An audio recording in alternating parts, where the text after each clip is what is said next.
राजस्थान 5 के प्रहार में आप सभी का स्वागत है। मैं हूं आपके साथ हेमंत कुमार और आज हम बात करने वाले हैं नीट परीक्षा को लेकर के, क्योंकि 3 मई को आयोजित की गई देश की सबसे बड़ी मेडिकल प्रवेश परीक्षा नीट यूजी 2026 को लेकर राजस्थान एसओजी की जांच में कई बड़े खुलासे हुए हैं और इसके बाद गंभीर सवाल खड़े हो रहे हैं। इस परीक्षा में एक वायरल गेस पेपर को लेकर के एसओजी जांच कर रखी है।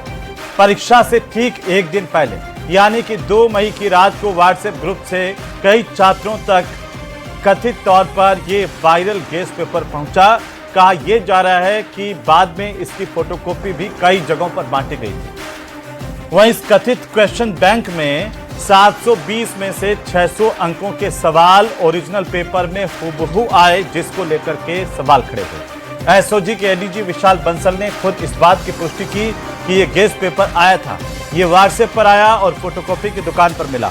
इसकी जांच अभी चल रही है। वहीं नीट यूजी 2026 में विवाद बढ़ने के बाद एनटीए ने आधिकारिक बयान दिया, बताया कि 3 मई को परीक्षा तय कार्यक्रम के मुताबिक और पूरी सुरक्षा व्यवस्था के साथ हुई थी। एनटीए ने 8 मई की सुबह ही ये जानकारियां केंद्रीय जांच एजेंसी को भी भेजी हैं। आज इसी पर चर्चा करेंगे। सवाल इस बात को लेकर के सबसे गंभीर है कि क्या कथित क्वेश्चन बैंक के सवाल ओरिजिनल पेपर से इतने ज्यादा मिल सकते हैं।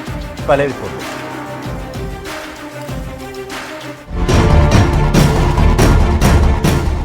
वायरल गेस पेपर से विवादों में आई नीट यूजी 2026।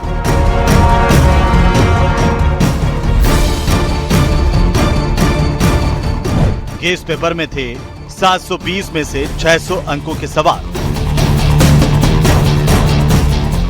एनटीए ने केंद्रीय एजेंसियों को सौंपा मामला। गेस पेपर को लेकर एसओजी की जांच जारी। सैकड़ों छात्रों के मोबाइल से होकर गुजरा पेपर। छात्रों और अभिभावकों में बड़ी चिंता। कांग्रेस ने कहा बीजेपी सरकार पेपर कराने में नाकाम। प्रदेश के अंदर जो भाजपा की सरकार है ये पेपर कराने में जो है नाकाम है। बीजेपी ने कहा जांच से सामने आएगा सच। इन्वेस्टिगेशन पूर्ण होने के बाद में वास्तविकता और सच्चाई का पता चलेगा। पेपर लीक वाले जो अपराधी हैं वो कहीं भी छुपे हो सब पकड़े जाएंगे। ये पेपर लीक का मामला नहीं है, बल्कि ये एक तरीके से गेस पेपर का मामला है। इंपॉर्टेंट क्वेश्चंस का मामला है जो बेसिकली लगातार दिए भी जाते हैं। नीट पर ट्विस्ट, सवालों की लिस्ट। तो आखिरकार इस सबसे बड़ी परीक्षा को लेकर के इसके निष्पक्षता पर, इसकी पारदर्शिता पर भी कुछ लोग सवाल उठा रहे हैं। आज इसी पर चर्चा करेंगे कि क्या एक हूबहू पेपर में किसी क्वेश्चन बैंक से इस तरह से इतनी बड़ी तादाद में, यानी कि 720 में से 600 नंबरों के सवाल एज इट इज आ सकते हैं। इसे कैसे देखा जाए और जो अभ्यर्थी जिन्होंने एग्जाम दिए हैं उन पर इसको लेकर के क्या बीत रही होगी, इस पर भी चर्चा करेंगे। हमारे साथ खास मेहमान जुड़ चुके हैं और सबसे पहले मैं परिचय करवा दूं हमारे मेहमानों के साथ आप सभी का। हमारे साथ भारतीय जनता पार्टी की तरफ से मदन प्रजापत जुड़ चुके हैं, प्रवक्ता, और साथ ही हमारे साथ हैं कांग्रेस पार्टी की तरफ से प्रवक्ता प्रतीक सिंह।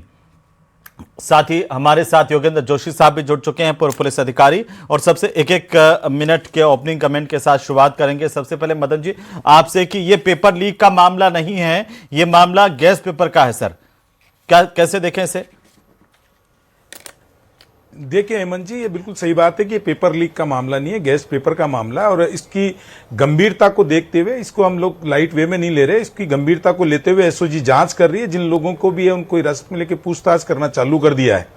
जो भी होगा दूध का दूध और पानी का पानी होगा। राजस्थान के युवाओं के साथ या देश के युवाओं के साथ में कोई धोखा नहीं होगा। ये पूर्ववर्ती सरकार नहीं है जिसके शिक्षा मंत्री और अभी के तत्कालीन प्रदेश अध्यक्ष गोविंद सिंह डोटासरा जी रीट के पेपर पे कहते थे चोरी हो गया हो तो जेल में डाल दो, बाद में खुद ही कटघरे में हो गए। 17 पेपर लीक कराने वाले लोगों को आरोप लगाने की आवश्यकता नहीं है। भजन लाल जी की सरकार है, यहाँ पेपर लीक माफियाओं पे नकेल कसी गई है और रहे से कुछ रहे होंगे वो भी सलाखों के पीछे जाएंगे। मैं फिर कहता हूं ये जांच का विषय और जांच होने दीजिए। दूध का दूध और पानी का पानी होएगा। गुनेगार बख्शे नहीं जाएंगे। जीरो टॉलरेंस पे काम किया जाएगा। माफिया राज की जीरो टॉलरेंस और पेपर लीक माफियाओं पे जीरो टॉलरेंस को रहते हुए सरकार काम करेगी। जी प्रतीक जी, एनएसयूआई के राष्ट्रीय अध्यक्ष विनोद जाखड़ क्यों कह रहे हैं कि बीजेपी सरकार जो है वो पेपर कराने में नाकाम रही है। जबकि मदन जी अभी कह रहे हैं और भारतीय जनता पार्टी के भी नेताओं ने कहा कि ये पेपर लीक का मामला नहीं है, ये गैस पेपर का मामला है। प्रतीक जी, नीट का पेपर लीक हो जाता है। 2024 का जो नीट का पेपर था वो भी आपने देखा था किस तरीके से लीक हुआ था। उसके बाद में एनटीए ने खुद माना था कि सीमित लेवल पे लीक हुआ था। अब 2026 का पेपर है, 23 लाख अभ्यर्थी उसके अंदर बैठे थे और ये कौन सा गैस पेपर है जिसके अंदर जो ऑप्शन 4 ऑप्शन आते हैं उसके अंदर सीक्वेंस भी नहीं बदले। मतलब ये तो गजब है। अगर ये गैस पेपर था तो फिर 13 लोगों को गिरफ्तार क्यों कर लिया गया? फिर तो गैस पेपर की मुझे लगता है अगर आप जांच नहीं करेंगे, अगर आप ऐसे ही नकारते रहेंगे तो फिर यही काम होगा। जो आपको याद होगा पहले इनका सेकंड ग्रेड पेपर जो जब हुआ था टीचर का, उसके अंदर भी यही हुआ था। प्रश्न पत्र की पैकिंग जो थी वो खुली हुई मिली थी, अभ्यर्थियों ने हल्ला किया था, जांच के आदेश नहीं हुए, उसके अंदर जांच नहीं हुई। तो जब तक आप जांच नहीं करेंगे और नकारते रहेंगे, युवाओं के साथ यही खिलवाड़ होता रहेगा। और नीट बहुत बड़ी परीक्षा है, देशव्यापी परीक्षा है। अगर ऐसी परीक्षाओं की भी अगर आप देखिए कि जो स्वच्छता है वो भंग होती है, 23-24 लाख लोगों का जो भविष्य है वो दांव पे चला जाता है, तो फिर सरकार कैसे काम कर रही है तो भगवान भरोसे। योगेंद्र जोशी साहब, क्या जो कांग्रेस कह रही है कि पेपर करवाने में नाकाम है और इसे जानबूझकर ये कहा जा रहा है पेपर लीक का मामला नहीं है, बीजेपी कह रही है कि इसमें क्या है, ये क्वेश्चन बैंक जो मिल गया है कथित तौर पर वो सवालों में, आपको लगता है कि एक क्वेश्चन बैंक या फिर गैस पेपर, उसके सवाल ओरिजिनल पेपर से इतने मिल सकते हैं? 700 में से 600 अंकों के सवाल हूबहू। जी देखिए हेमंत जी, हमने भी परीक्षाएं दी हैं और हम भी एक एक सब्जेक्ट के 3-3 लेक्चरर्स के पास पेपर लेने जाते थे कि साहब गैस बताओ। तो वो जब गैस पेपर बताते थे तो हूबहू तो आज तक किसी ने बताया ही नहीं। लेकिन इसमें क्या है, हूबहू अगर अक्षर से अक्षर मिले हुए हैं, अगर एक भी अक्षर इधर उधर माइनस प्लस नहीं है, तो ये समझो इस पेपर के अंदर पेपर आउट हुआ है, हाथ से लिखा हुआ बताया गया है। और 700 में से 600 नंबर के पेपर हूबहू अगर किसी में आ जाते हैं तो वो पेपर आउट माना जाता है। 2 मई को इसकी जानकारी उद्योग नगर थाने को हो गई थी, जैसा माना गया है सीकर में। लेकिन वहां एक कोई पीजी का है, उसने भी शिकायत करी थी, लेकिन किसी ने सुना नहीं। कारण यह है कि अगर उस समय सुन लेते तो नेक्स्ट डे जब पेपर होने वाला था 3 तारीख को, तो फिर उससे पहले हल्ला मच जाता। इसीलिए जिनको जानकारी थी इस बात को दबाए रहे। और फिर 7 तारीख को जब उन स्टूडेंट्स ने एनटीए को सूचना दी, ईमेल किए, तो एनटीए ने डीजी को कहा, तब जाकर के जांचें चालू हुई हैं। और मैं समझता हूं ये पेपर जैसे 2024 में हुआ था, वहां 67 लोगों के नंबर थे 720 में से 720, और उसमें बिहार, हजारीबाग और गुजरात वहां के लोग शामिल थे। सुप्रीम कोर्ट तक गई है मसला, लेकिन सुप्रीम कोर्ट ने ये तक कहा कि हाँ साहब। जी, आ जाऊंगा वापस से। हमारे साथ में अमित गुप्ता जी भी जुड़ चुके हैं, शिक्षक हैं, कोचिंग गुरु और इस तरह के बच्चों को पढ़ाते हैं। अमित जी, स्वागत है आपका न्यूज़ 18 राजस्थान पर। तो आप लोग जब पढ़ाते हैं तो क्वेश्चन बैंक भी तैयार करते हैं अमित जी, क्या ओरिजिनल पेपर से कोई क्वेश्चन बैंक के इतने सवाल मिल सकते हैं? ये वही सवाल मैं आपके सामने रख रहा हूं जो जोशी साहब के सामने रखा। देखिए, हूबहू इतने सारे सवाल मिलना तो शंका क्रिएट करेगा ही, और इतना ज्यादा नहीं मिलता है। लेकिन प्रश्न यही है कि क्या ये प्रश्न पत्र वाकई 3 तारीख को परीक्षा से पहले आ गया था या बाद में आ गया था? खैर ये तो परीक्षा से पहले ही आ गया था, सबको पता है। पहले छात्रों का रखना है कि इतनी वो अगर इस बात की पुष्टि हो रही है तो फिर छात्रों के विषय में भी इसमें सोचना चाहिए कि इतने जो छात्र तैयारी करते हैं और उसके बाद अचानक से इस तरह की घटना होती है, तो सरकार को पहले भी कई बार मैंने आपके चैनल के माध्यम से भी और अन्य चैनलों पे भी कहा है कि एक ही दिन पूरे देश में विश्व का सबसे बड़ा एग्जाम आप लोग करवाना चाहते हैं तो कम से कम प्रश्न पत्र 1 से ज्यादा रखें, या कंप्यूटर बेस्ड टेस्ट की तरह जैसे आप जेईई वगैरह में करवाते हैं उस तरह का सुधार इसमें क्यों नहीं किया जा रहा है?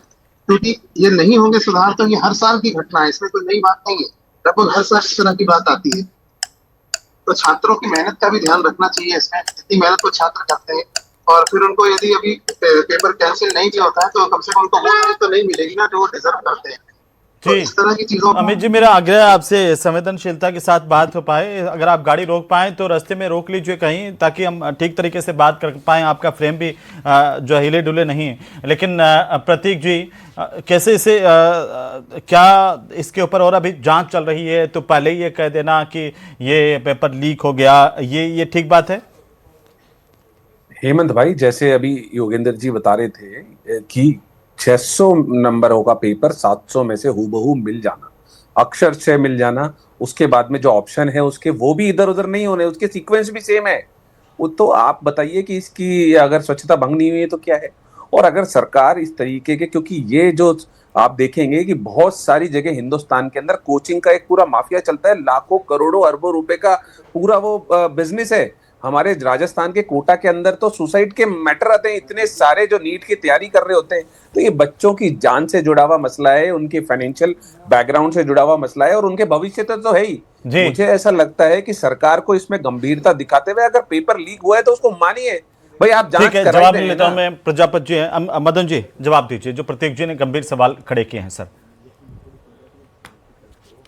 देखिए, एक कहावत है, इसको अदरवाइज मत लीजिएगा, कि 100 चूहे खा के बिल्ली हज को चली। ये हमारे कहावत है। मैं कांग्रेस के प्रवक्ता को सुन रहा था, उन्होंने बड़ी अच्छी बात कही है कि बच्चों का भविष्य का साथ में खिलवाड़ हो रहा है। बिल्कुल नहीं होगा प्रतीक जी, मैं आपको आश्वस्त करता हूं, एक भी बच्चे के साथ में कोई अन्याय नहीं होगा। केंद्र में और राजस्थान में भारतीय जनता पार्टी की सरकार है, ये धृतराष्ट्रों की सरकार नहीं है।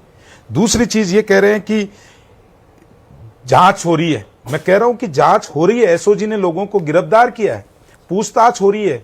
कहीं भी गड़बड़ी होगी तो दूध का दूध और पानी का पानी होगा, फिर मैं कहता हूं। लेकिन प्रतीक जी शायद भूल गए, आज बड़े अच्छे लेक्चर दे रहे हैं प्रतीक जी। प्रतीक जी, मैं थोड़ा सा बता देता हूं, ऐसा ये विषय नहीं है, लेकिन फिर भी आपके लिए, क्योंकि आज जिस तरीके की भाषा आप बोल रहे हैं, आपके अध्यक्ष एनएसयूआई के अध्यक्ष बोल रहे हैं, ये देख लो, सॉरी पापा, मैं आत्महत्या कर रहा हूं क्योंकि मैं आपके सपनों को साकार नहीं कर सकता। ये आपके राज के अंदर हुआ था। ये देखिए, ये एक चरखा काटता है, मंत्री, राज्य मंत्री प्राप्त दर्जा था इनके पास में, ये गोपाल केसावत है। ये 18.50 लाख रुपए, 18.5 लाख रुपए लेके युवाओं का भविष्य बेच रहा था, पेपर बेच रहा था। ये उस टाइम की मैं दिखा देता हूं आपको। सरकारी नौकरी के पर्चे आउट हो रहे थे, 17 परीक्षाएं आपके राज्य में हुई है, 17 के 17 पेपर आपके टाइम पे लीक हुए। आज भजनलाल जी की सरकार आने के बाद में एक भी परीक्षा के पेपर लीक नहीं हुआ है, सारी परीक्षाएं समयबद्ध तरीके से हो रही है। फिर भी अगर किसी तरीके की, इसमें मैं फिर कहता हूं, आपके चैनल के माध्यम से राजस्थान की जनता और राजस्थान के युवाओं को भरोसा दिलाना चाहता हूं कि किसी के साथ अन्याय नहीं होगा। अगर कहीं पे भी 17 के 17 तरीके पेपर का लीक अगर हुए कुछ तो फिर होगा, आपको उनको रद्द कर देना चाहिए था, जैसे बाकी किए हैं, जैसे जैसे सामने आ रहे हैं। अगर आप हम सरकार में नहीं थे ना, रद्द हुए ना, हम नहीं, हम नहीं थे, हमने नहीं किए, रद्द हुए। जो मैं बता देता हूं ना, इनके टाइम पे लाइब्रेरियन का पेपर 2018 में 700 भर्ती का था, रद्द हुआ। जेई का सिविल सर्विस का पेपर था, रद्द हुआ। विपक्ष ने दबाव डाला, हमने तथ्य दिए। इनके प्रदेश अध्यक्ष गोविंद सिंह डोटासरा जी तो रीट का पेपर लीक हो गया ये मानने के लिए तैयार नहीं थे। और किस मुंह से बोल रहे हो भैया? एक स्ट्रॉन्ग रूम से 2 चाबियां, सुनिए 10 सेकंड और सुन लीजिए। अब आपने कहा तो 10 सेकंड जब भी पेपर लीक की बात होती है तो क्या कोई भी कहे ना कि पेपर लीक है तो उसको गिरफ्तार करके अंदर डाल दो, वो बयान भी तो गिरफ्तार और 10 सेकंड में और पूरा कर देता हूं। हेमंत भाई 10 सेकंड और पूरा स्ट्रॉन्ग रूम से 10 सेकंड कर लीजिए। स्ट्रॉन्ग रूम के अंदर से 2 चाबियों में से एक चाबी कैसे निकल गई, वो आज तक सचिन पायलट भी पूछते रह गए, हम भी पूछ रहे हैं कि भैया कैसे हो गई थी। इसी तरीके से आप ये देखिए कि पहले कलेक्टर्स की मीटिंग होती थी और उसमें कहा गया कि मालखाने के, पुलिस के मालखाने में पेपर रखे जाएंगे। स्ट्रॉन्ग रूम में पेपर क्यों रखे गए? हाई कमेटी मीटिंग थी जिसमें मुख्यमंत्री जी भी थे कलेक्टर के साथ में।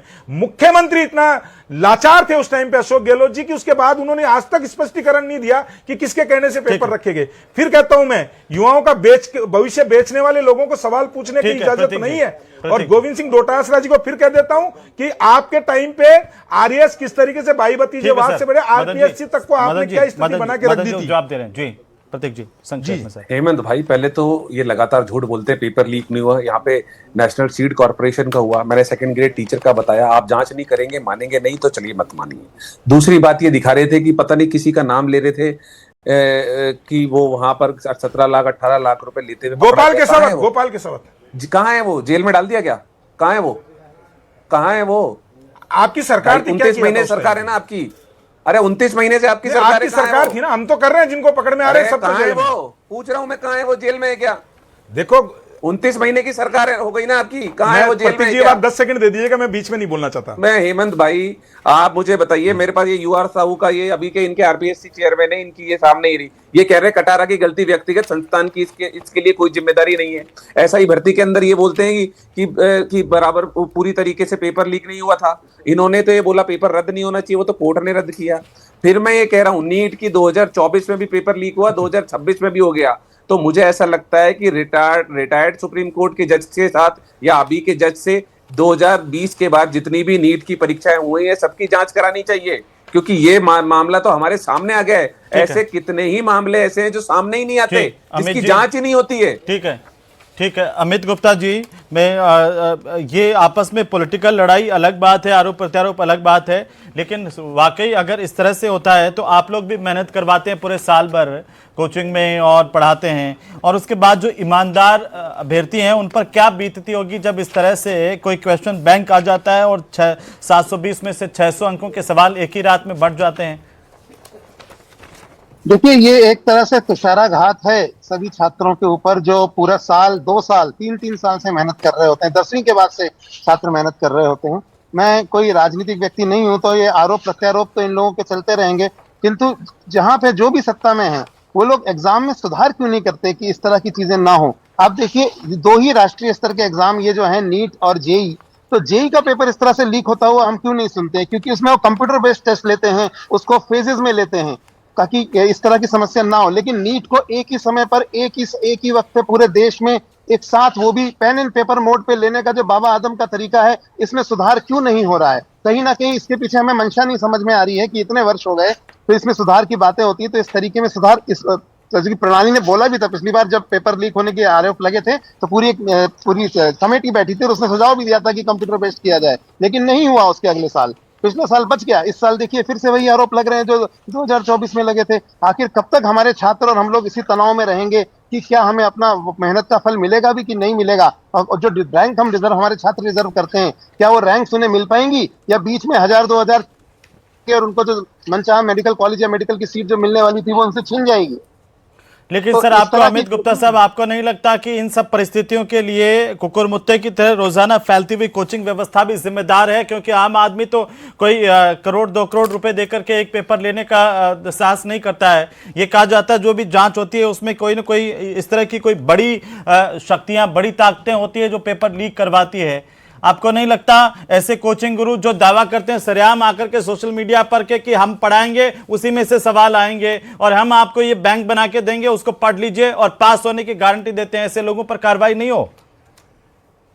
बिल्कुल, अगर ऐसे लोग जांच में दोषी पाए जाते हैं और उनके वाकई उनका इन्वॉल्वमेंट इसमें है, तो उन लोगों को यहाँ से हटाना बहुत जरूरी है, क्योंकि इन्होंने शिक्षा को इस तरह से खराब कर दिया है। जैसे एक अस्पताल में सभी डॉक्टर भ्रष्ट नहीं होते हैं, लेकिन अगर कोई किडनी चोर है तो उसको जेल भेजिए आप। पर एक ही चश्मे से सबको नहीं देखा जा सकता। सारे अध्यापन का जो पेशा है उसको पूरी तरह से हम नहीं कर सकते, लेकिन जी हाँ, हो सकता है कि इसमें ऐसे लोग हों, संभावना में मना नहीं किया जा सकता। नहीं, ये सही बात है अमित जी आपकी, लेकिन मदन जी एक छोटी सी टिप्पणी और उसके बाद में मैं जोशी साहब के पास जाना चाहता हूं, क्योंकि ये बार बार आपको सुझाव देते हैं कि ये परीक्षाएं कब फुल प्रूफ होंगी। सर, एनटीए पर सवाल कोई पहली बार नहीं उठे हैं मदन जी, लेकिन फिर भी वही हाल।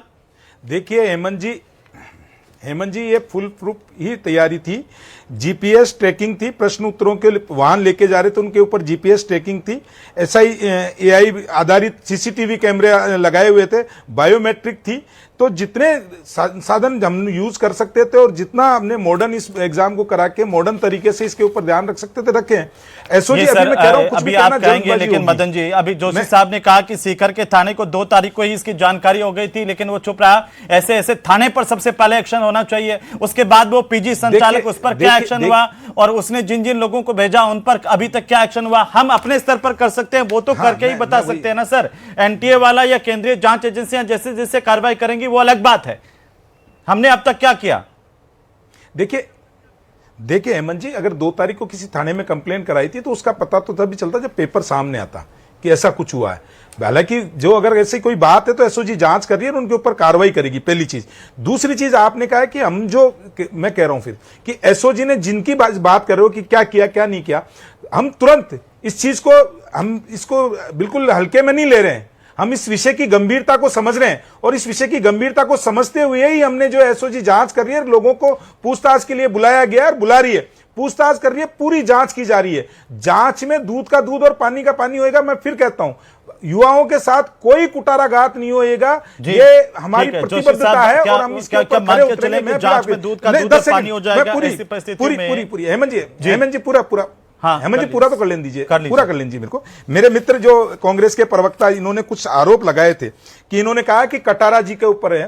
भैया मेरे को एक छोटी सी चीज बता दो, प्रतीक जी आप तो बहुत समझदार, बहुत इंटेलिजेंट मानता हूं मैं कांग्रेस में आपको, कि कटारा जी ने कहा था 2 करोड़ रुपए दे के आरपीएससी का सदस्य बनाऊं, और आरपीएससी का सदस्य मुख्यमंत्री, तत्कालीन मुख्यमंत्री अशोक गहलोत जी के हस्ताक्षरों से बने थे। वो क्यों बनाया था आज तक कटारा जी जमानत पे और दूसरी जेल में डाला के उनको आपने उनकी जमानत का विरोध करने भी वकील नहीं भेजा आपने तो। मैं बोला नहीं, आपकी 29 महीने की सरकार में आपने जमानत को विरोध किया।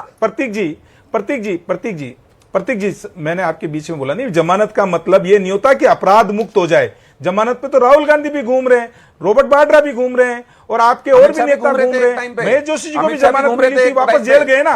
लेकिन मैं आपको इतना बता सकता हूँ, पेपर लीक की बात होती है, आप पॉलिटिकल ले जाते हो सारे के सारे, तब सुधार कैसे होगा ये बताइए। मैं इतना बता सकता हूँ, मैं सुधार बताता हूँ, भटक जाती है सुधार बताता हूँ। ये भजनलाल शर्मा जी की, ठीक है, उन बच्चों का क्या मदन जी, भजनलाल शर्मा जी की देखिए, भजनलाल शर्मा जी की प्रतिबद्धता बता रहा हूं मैं कि ये 121 शिक्षकों के ऊपर केस दर्ज करवा के और उनको बेनकाब करने वाली, इनकी सरकार में नौकरी पाए हुए बेनकाब करने वाले भजनलाल जी की सरकार है। ये दिखाते रहिए आप दोनों, लेकिन प्रतीक जी को और प्रतीक जी के उसको भी चश्मा लगा दीजिए। ठीक है सर, मदन जी ठीक है, 21 शारीरिक शिक्षकों मदन जी वापस आ जाऊंगा। सर, शारीरिक शिक्षकों को बाहर करने वाले भजनलाल जी की सरकार थी। जी ठीक है मदन जी ठीक है। जोशी साहब देखिए हेमंत जी, अगर प्रश्न पत्र की लैंग्वेज और उनके आंसर की सीक्वेंस किसी 1 की 2 की 3 की भी अगर एग्जैक्ट मिल जाती है तो ये पेपर आउट माना जाता है। दूसरा ये है कि 2 मई को जब पता चल गया तो पुलिस ने उसमें एक्शन क्यों नहीं लिया। और आज भी जो मैंने एडीजी की प्रेस कॉन्फ्रेंस सुनी थी, वो अभी भी गैस पेपर की ही बात करते हैं। अभी तक किसी व्यक्ति को न तो गिरफ्तार किया गया है, न किसी से ज्यादा पूछताछ की गई है। मेरा यह कहना है कि अगर इसी तरह से इन्वेस्टिगेशन होते रहे, इन्वेस्टिगेशन में भी सुधार करो, ये जरूरी नहीं है। अब आप बताइए, बाबूलाल कटारा पे जाते हैं, बाबूलाल कटारा जेल में बंद थे तो उससे मिलने कौन गया भाई? करोड़ी लाल जी मिलने क्यों गए उससे? अगर वो इतना ही बेईमान है तो उससे ये लोग मिलने नहीं जाने चाहिए थे, लेकिन मिलने गए। मेरा सबमिशन इतना सा है कि अगर पेपर के अंदर सीक्वेंस और पेपर की जो लैंग्वेज है, अगर उसके अंदर कोई परिवर्तन नहीं है तो पेपर आउट है और इस पेपर को दोबारा से कराना चाहिए और जितनी जल्दी हो एसओजी को कार्रवाई करके। अब देखिए, अब वो जो पीजी का संचालक है उसने थाने को सूचना दी कि भाई ये पेपर इस तरह का आया हुआ है। जब इसके अंदर पेपर आया तो इसके अंदर ये चीज पाई गई, तो कोई जरूरी है उसको इसीलिए गिरफ्तार करें? बेचारे ने, उसने तो सूचना दी है उसको, उद्योगनगर थाने को, और जिन स्टूडेंट ने सूचना दी है तो अब हम उनको प्रताड़ित करें, यह उचित नहीं है। मेरा कहना यह है कि अगर आपको न्याय करना है सबके साथ तो इसकी जांच करें और कौन सा देहरादून से पेपर आया है, कहां से पेपर आया है, सबसे पहले तो सबसे जिम्मेदार बड़ा थाना है जो सीकर का थाना है, जोशी जी का। जी, लेकिन देखिए मैं मदन जी, अभी अमित जी की चिंता वाजिब है सर कि ऐसे अभ्यर्थी जो साल भर, कितने साल लगा देते हैं सर एक परीक्षा के लिए, तैयारी करते हैं, कोचिंग में पैसा देते हैं, बाहर रहते हैं अपने घर वालों, उनके साथ ऐसा नहीं हो। ये सिस्टम फुल प्रूफ हम क्यों नहीं कर रहे हैं? देखिए हेमंत जी, ये सिस्टम फुल प्रूफ ही किया है। मैं फिर कहता हूं, भजनलाल जी के 2.5 साल के अंदर कोई पेपर लीक नहीं हुआ है। कर दिया जो करना था, कोई लाके दे दे, ये केवल ये कहने से, टीवी डिबेट में आके बोलने से नहीं होता है। जो प्रतीक जी, ये आपने तो क्या किया, एक परीक्षा की किस तरीके से 1.5 महीने पहले आप तो रिकॉर्ड बना करके बैठे इस मामले में। नहीं, नीट हमारे टाइम पे हुआ था। नीट, अरे नीट छोड़िए ना, प्रदेश का नीट तो बहुत बड़ा है, पूरे देश का, देश की परीक्षा है। आप तो एक प्रदेश की परीक्षा में छेद, ये बड़ी मजेदार डिबेट करते हैं आप हमेशा। जिस अच्छा, मैं मजेदार करता हूँ और आप मजेदार पेपर लीक करते हैं, अपने लोगों को लगा लेते हैं और फिर बाद में कहते हैं, और जो अगर कोई कह दे लीक तो फिर क्या कहते हैं? फिर क्या कहते हैं आप क्या कहते हैं कि कोई लीक बोले तो अंदर डाल दो। है ना? तो डालो ना। ये कौन कहते हैं? हमने ये आप मना कहते हैं। मैं थोड़ी कहता हूँ पॉलिटिकल थोड़ी सर, आप मुझ पर सवाल उठा देते हैं। सरकार हो गई। ये आसान होता है एंकर को टारगेट कर देना सर, आसान होता है, लेकिन अगर आप अपना कुत्ता देख लेते कि किसका ज्यादा सफेद है, बच्चे उससे हैम्पर हुए उसकी बात नहीं करोगे आप। मैं जवाब बात भी दूं। मैं उसी की तो बात कर रहा हूं सर। कहाँ कर रहे हो, कहाँ कर रहे हो? आप तो बोल रहे हो ये हो गया, वहां पेपर लीक हो गया। मैं पूरी परीक्षाओं की बात कर रहा हूं। क्यों हम 2024 फुल में क्या प्रूफ हुआ नहीं था? कर पाते हैं? क्या क्यों ये 2024 पेपर में लीक क्यों हुआ माफिया? था? मैं नहीं, अमित गुप्ता जी, 2024 में क्यों हो अमित गया? गुप्ता जी, मैं खुद के अमित टाइम गुप्ता जी, तो- कोई सुझाव अगर आप खुद के देना टाइम तो चाहें, मैं माफियाओं से चाहता हूं जाके कि हम मिल इसे जाओ। और बेहतर कैसे कर पाए सर, ये बहुत इंपॉर्टेंट है। जाके मिल मदन जी जाओ। ठीक है, पॉलिटिकल वाली बात हो गई सर जी। अमित जी। 2000 नहीं, जोशी जी का जवाब दीजिए, अगर आप 2015 में भी ये पेपर लीक हुआ था और तब हम ही लोगों ने PIL लगा के इसको निरस्त भी करवाया था। जी, तब से अहमद लेके भाई। आज तक इसी तरह की चीजें चल रही हैं और 2024 में जब इतना बड़ा केस हुआ था और पेपर लीक की बात उठी थी, उसके बाद सरकार ने खुद सुझाव एक सर, पूरी सुझाव। कमेटी बिठाई थी और सुझाव दिए थे। अच्छा साहब, हमारे सुझाव क्या मानेंगे? जो कमेटी सरकार की खुद की बनाई हुई है 2024 के अंत में, जिसने सुझाव दिए थे, ना 25 में इंप्लीमेंट हुए ना 26 में इंप्लीमेंट हुए। तो मैं तो एक अदना शिक्षक हूं। जब वो कमेटी हाई लेवल कमेटी बनी थी जिसमें इसरो के साइंटिस्ट और पता नहीं कौन कौन से सर शिक्षक अदना जुड़े शिक्षक थे। बहुत बड़ा होता है, क्या पता कौन आपकी बात को देख रहा हो जिम्मेदार और वो उस पर एक्शन ले ले, तो इसलिए कभी भी हिचकना नहीं चाहिए। और हम आपका रिस्पेक्ट करते हैं, सम्मान करते हैं। अगर सारे शिक्षक ईमानदार हो जाए तो सारी चीजें जो है वो सही हो जाए, सिस्टम सही हो जाए। लेकिन सबसे बड़ी बात यह है कि हमें इस राजनीतिक उधेड़-बुन से निकल करके इस बारे में प्रयास करने होंगे कि हम निष्पक्ष पारदर्शी तरीके से हमारी एग्जाम कैसे करवाएं और परीक्षा माफिया का खात्मा कैसे हो। बहुत शुक्रिया चर्चा में शामिल होने के लिए। आप सभी का सवाल उठ रहे हैं, लेकिन एजेंसियां जांच कर रही है। उम्मीद है कि एजेंसियां उन पेपर लीक माफियाओं तक पहुंचेगी या परीक्षा माफिया जो इन्वॉल्व है उन तक पहुंचेगी, या फिर वाकई क्या ये सिर्फ एक वायरल गेस्ट पेपर का मामला है या पेपर लीक का है। इसके अंतिम नतीजे पर जल्द पहुंच करके उन छात्रों के साथ न्याय होगा जो इस परीक्षा में बैठे हैं।